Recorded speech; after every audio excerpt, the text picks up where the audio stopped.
First tonight, Governor Ron DeSantis vows to veto a bill that would have repealed a controversial state law. You're watching 10 Tampa Bay at 5. I'm Frank Wiley. It's good to have you with us. I'm Courtney Robinson. The so-called free kill law puts restrictions on who can file wrongful death lawsuits in cases of medical malpractice. For years, Florida families have fought for change. Political reporter Aaron Parsegian joins us now. And Aaron, why is the governor vowing to do this, and how are advocates reacting? Well, the governor argues a repeal would have driven doctors out of the state. It would have spiked insurance costs. But advocates, families who lost loved ones to medical malpractice, say they're not giving up the fight for change.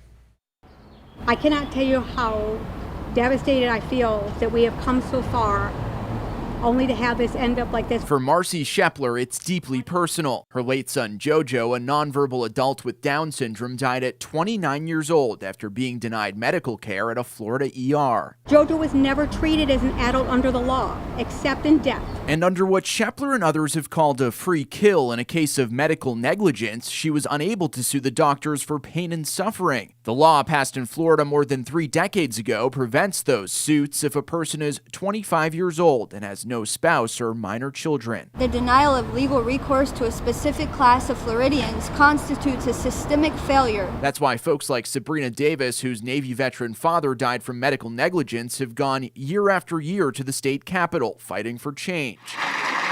This year, their calls were heard, a bill to repeal those provisions overwhelmingly passing the House and Senate.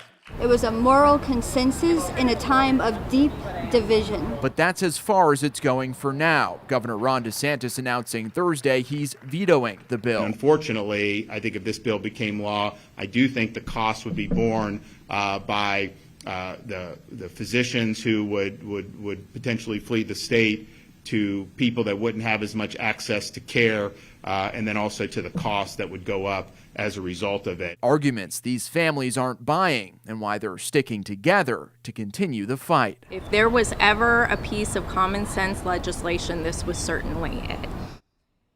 And tonight, the governor did say he would have potentially supported a change that included a cap on potential damages, but families argued that would just drive up the cost of litigation. In theory, the legislature could override the governor's veto. We'll take a look at what that would take and what the bill sponsor is saying coming up at 6. Aaron Parsegian, 10 Tampa Bay.